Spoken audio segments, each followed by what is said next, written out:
Welcome to The Coalition. This is a talk show dedicated to discussing health, wellness, and inspiration. I'm your host, Dr. Shani Belgrave. Hello, everybody. Thanks for joining The Coalition. I'm your host, Dr. Shani Belgrave. I am a bariatric and minimally invasive surgeon. You can learn more about me and get connected at www.drshanibelgrave.com. I am delighted to welcome to the show today Dr. Kirstie Cunningham. Dr. Cunningham is a menopause specialist that's here to let us know what we should know about menopause. Dr. Kirstie Cunningham, thank you so much for joining the Coalition.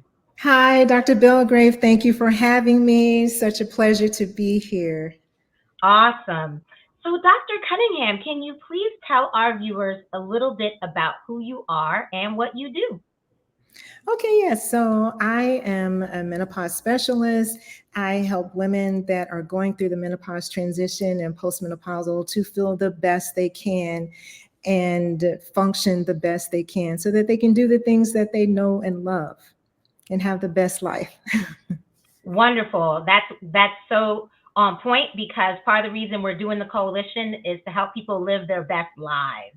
Exactly. So I'm so excited to delve into this because so many women have reached out to me wanting an episode on menopause. So I'm just gonna get right to it. So what are some of the signs and symptoms of perimenopause and menopause, and how do women kind of know when they're entering that stage? Right. So the signs and symptoms really overlap between perimenopause and menopause. And it can include vaginal dryness, which could actually be one of the first symptoms, but it's sometimes very subtle. The vaginal dryness can then lead to painful intercourse. And then there are the more common symptoms, such as hot flashes, night sweats, brain fog, decreased libido, muscle fatigue, and just general fatigue. There are many women that will voice the concern that mid-afternoon, they just feel like they've just hit a wall, around 2 o'clock, 3 o'clock, and they're just completely non-functional. Forgetfulness, that's part of the brain fog. So all of these symptoms will start in the perimenopausal period, and they may persist until post-menopause. The difference really is the cyclicity of the menses. So during perimenopause, you could still have regular menses, or they may start spacing out a bit. So if you notice that you are beginning, your menses are coming maybe 3 to 4 days late, you may have started your menopause transition. And then if they start spacing out a little bit more, you're probably in the latter part of your perimenopause. Whereas postmenopause is after your periods have stopped. So just to be clear, the term menopause actually signifies a point in time where you have your final menstrual period. So it's more retrospective, postmenopause is, because we don't really know when your final menstrual period is until it's been 12 months without any period. And we can look back and say, okay, that was the final menstrual period. And then you're postmenopausal. So a woman could still have the same symptoms, except she now does not have menstrual periods. And around what age would you say is the average that this starts? Well, the average age of menopause, or the median age, is 52.5. And these signs and symptoms can start a good 10 years before then. Now that's when the final menstrual period happens. The median age of the final menstrual period, 52 and a half. Now, if that occurs at age 45 or earlier, between 40 and 45, that's considered early menopause. But if it occurs at age less than 40, that's considered premature, which is what happened with me. So, Dr. Cunningham, if you wouldn't mind sharing your story, because your story is kind of what led you to become the menopause specialist, right? Right. So my menses have always been irregular my entire life. And I recall a time that my mother took me to her own gynecologist. This was before college. And I remember them saying to me, "Oh, well, in the future, when you try and get pregnant, it may be a little more difficult or whatever. You may have to take some pills." Well, I wasn't even thinking about getting pregnant then. So it just kind of went in one ear and out the other. I didn't know, I was probably 15 or 16. So I went on, they did put me on Premarin, which was one of the popular hormone replacement therapies we had back then. So I was on Premarin for most of my freshman year in college as hormone replacement therapy. But one of the doctors at Student Health took me off of it.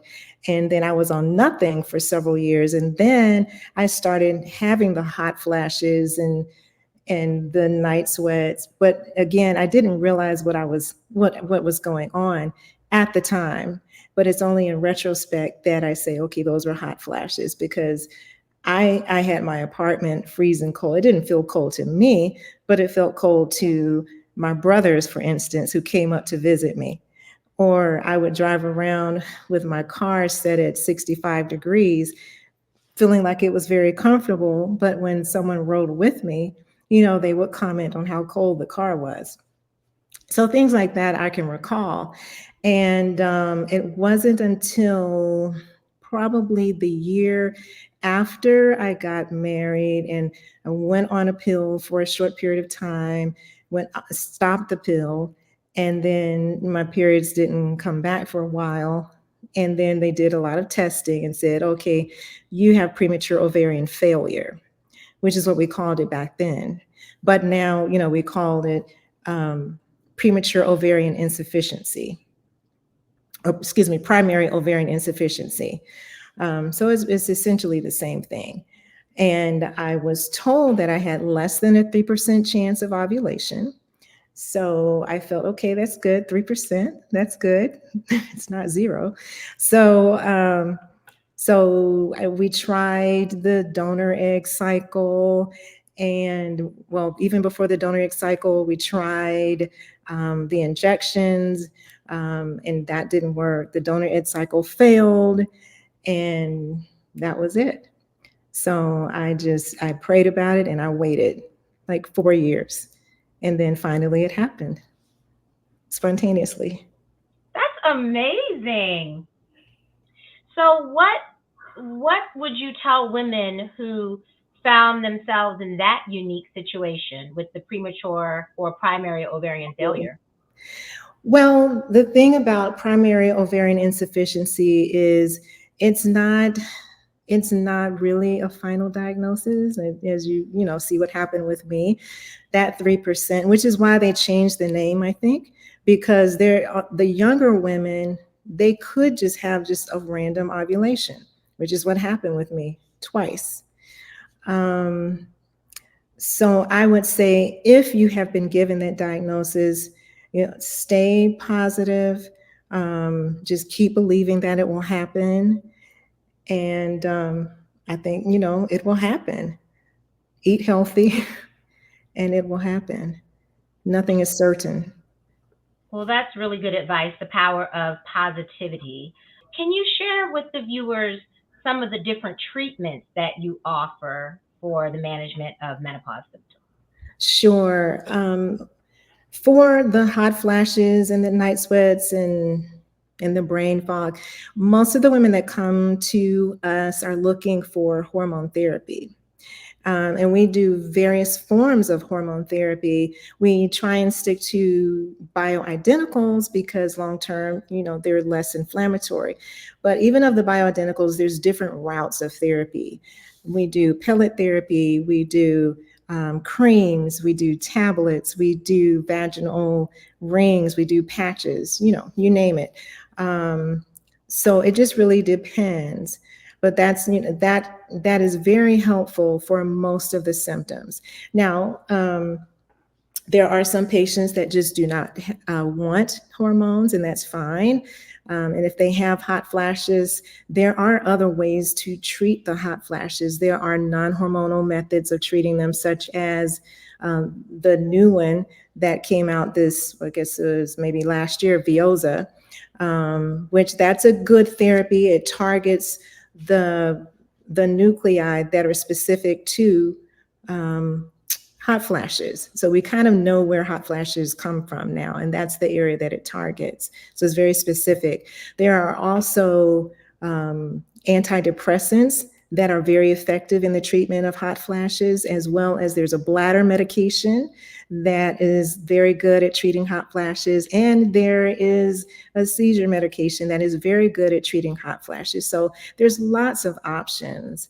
So if you're struggling, I would tell women, if you're struggling with hot flashes, don't be afraid to get treatment, because there's so many options. You don't have to suffer. Well, that's really good information. I learned some things just now in terms of some of the seizure medications and so forth being used for that, or even the bladder medication. So that's going to be really beneficial. I was going to ask, are there any risks associated with some of the treatment? Well, yes, I'm glad you asked that. There's always that fear of the hormones causing cancer. Ever since we had the big study 25 so years ago, there was a huge scare that estrogen was bad, and that all of the estrogens were actually grouped together, where estrogen is a class of different types of estrogens, but they were all grouped together. All estrogens are bad, and even more so, all hormones are bad, and women were taken off of their hormones back then. But now because of the fear of breast cancer, but now we realize that estrogen does not cause breast cancer. And in that same study, one arm of the study actually showed that women who were on the Premarin only had a decreased rate of breast cancer. So that is one risk that I know a lot of women still have, but it is really not a real risk. But other risks that could happen with hormone therapy, if in the older postmenopausal patients especially, they may have a little nipple tenderness, which is usually short-lived. Testosterone therapy is really good at controlling a lot of these symptoms, which is also another option if you're unable to do estrogen therapy and you kind of are leaning towards hormone therapy. For instance, the breast cancer survivors, you still have options. As a breast cancer survivor, you can do testosterone replacement therapy. So testosterone replacement therapy is very good at controlling hot flashes, night sweats, increasing libido. It helps with brain fog, mood swings, et cetera, et cetera. So the thing is, testosterone is really good at stimulating your muscles as well, so that you can develop a little muscle tone, which is really good, because then you increase your metabolic rate, which then helps you to lose fat. And menopausal women commonly have that menopausal belly. So it helps with that. The thing is, when you first start testosterone therapy, the muscles may actually retain water when they're first exposed to the testosterone. And it's temporary. If it happens, it's temporary. So that's one risk. And I would say, it's just temporary. If a woman gains a little bit more than she really likes and she can really feel it and is uncomfortable, then we can do a diuretic for a couple of days and she's usually fine. Another risk that could happen is some abnormal uterine bleeding. So these are women that may be on the testosterone and the estradiol. So they could have some abnormal bleeding. Usually when that happens, it is because the progesterone level is just a little bit low. So we check it and we may have to double up on the progesterone. We may also look and see if there's a little polyp that pre-existed on the inside. And so now it's active, it's alive and well. So we check that polyp and we may remove the polyp. So that's another thing. Sometimes with testosterone therapy, a woman may become a little bit irritable as the level begins to raise. But then when we get to the target zone, then she's fine. She's fine. And then, of course, with testosterone therapy, you may get a couple of little hairs on the lip. You may get a couple of pimples. So they're usually pretty minor side effects. So are there certain groups of patients who would not be candidates for hormonal therapy? Two that come to mind would be people that maybe have had bad preeclampsia, problems with high blood pressure, blood clots, are those patients not able to get hormone therapy, or do they still have that option? Right. So patients that have had blood clots in the legs or lungs, or even a heart attack previously, are still able to get hormone therapy, but it just really, you have to pay attention to the route of hormone therapy. Those patients would not want to do hormone therapy that is oral because it goes through the liver. That's the hormone therapy they want to avoid. But they can safely do transdermal hormone therapy. So that would include a patch, that would include pellets, that would include a cream. So those three they can do safely. Wow, that's really good to know. And then with the pellets, how long does the pellet last for? The pellets last for 3 months at a time. It's really nice. They bring the level up, and that level is maintained for a good 3 months. And maybe towards the end of that third month, the patient may feel the symptoms starting to return. Now, I do have probably a few patients, a handful of patients that go 6 months on their pellets. So we see them twice a year. Most of the patients, we see them 4 times a year. Wow, this is really great. So I want to go back to something you said earlier that I was very interested in, the menopause belly. So I spend a lot of my time treating obesity by doing weight loss surgery. Mm-hmm. And I've noticed that sometimes in postmenopausal women, the weight loss is a little bit slower. And so I was just wondering if you think that that's a population of patients where some of these adjuncts may be useful. I think you mentioned testosterone. Mm-hmm. Testosterone and estradiol are very useful because as we lose the estradiol, the insulin resistance begins to increase. And then the women naturally put on weight in their midsection. And it is very difficult to lose. So it's a combination of things with this menopausal belly. It's a combination of hormones, stress, with the cortisol, also diet and exercise. I would say 9 times out of 10, the women are not doing any weight training, which is very important at our age. So I counsel the women to do weight training at least 3 times weekly, at least. And these are women that are active. They walk, and that's usually the answer. Tell me about your exercise. Well, I walk, 3 times a week, 4 times a week, or every day even, which is great. That's great that you're active. It's great for the joints, but for your muscles, you really need to do some strength training. And can you kind of make that point again? What is it about building muscle that helps with getting rid of the menopause belly? Okay, so yes, as you build muscle, and the muscle is metabolically active, as you build muscle, you increase your metabolic rate. And then as you increase your metabolic rate, it makes it easier to lose fat. And no, you won't lose it specifically in that Right. area, but yes, it makes it easier. Thank you. Because I always talk to patients about walking, but also incorporating some strength training to build muscle mass. So that's a good tie-in with that.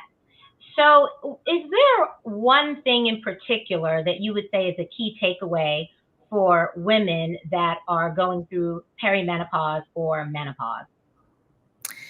Yes, I would say to know, I think women should know that whatever you're going through, there is treatment for it. And if you go to your provider and your provider, you may get an answer that, oh, you're fine.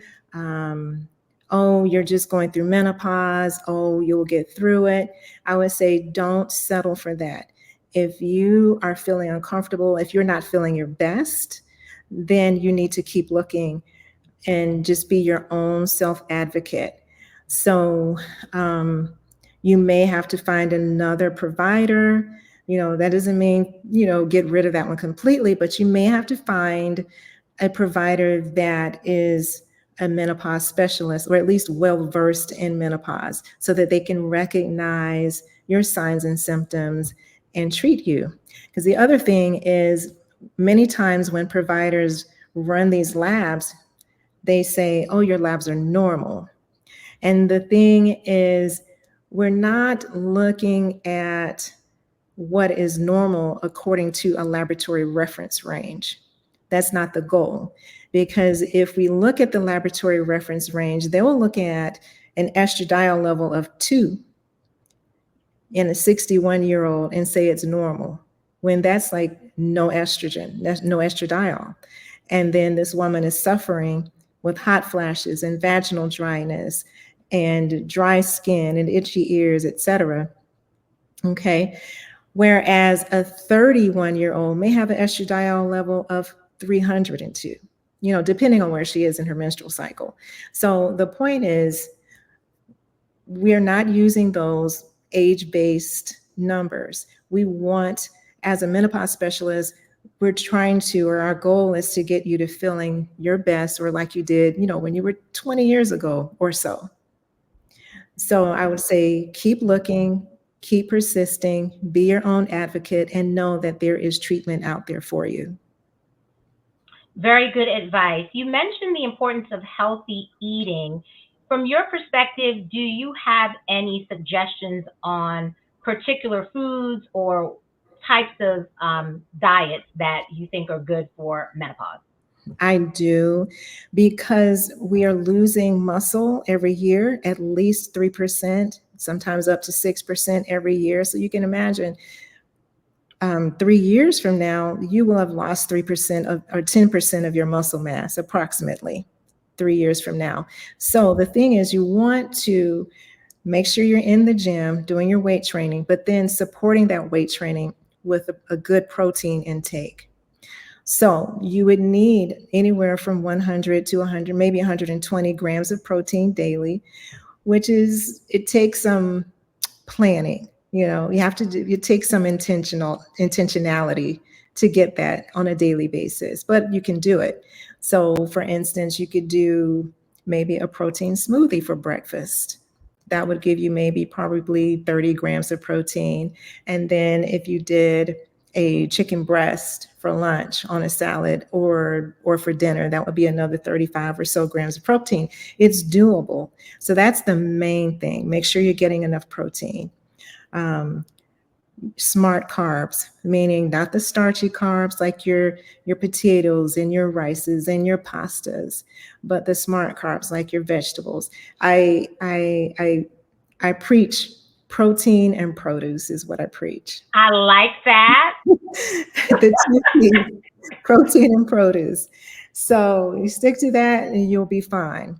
Because the other thing is, when we're checking the anti-inflammatory or the inflammatory markers, when these inflammatory markers are elevated, another thing I stress is doing a diet that's low in processed foods. Just eliminate all that. If it's something that you're opening that's in a package, you don't need that. So then I go back to my two P's, the protein and the produce.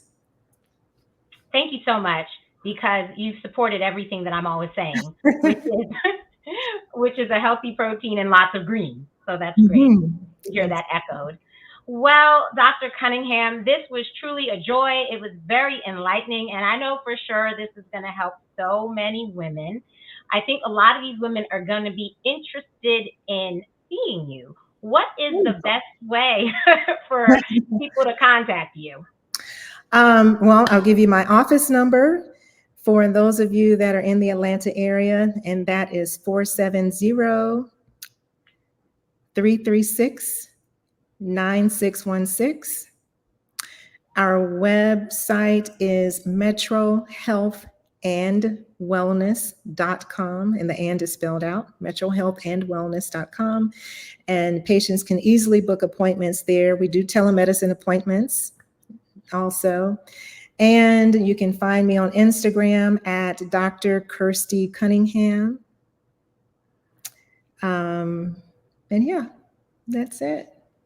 Fantastic. Well, thank you so much, Dr. Kirstie Cunningham, the menopause specialist, for joining the coalition. Thank you. Thank you again. This was such a wonderful conversation. I'm hoping you would come back to the coalition another time. Anytime. Thank you so much. All right, everybody. Thank you so much for tuning in to another impactful episode of the Coalition. I am so grateful to Dr. Kirstie Cunningham, the menopause specialist. You can get connected with Dr. Kirstie Cunningham on Instagram.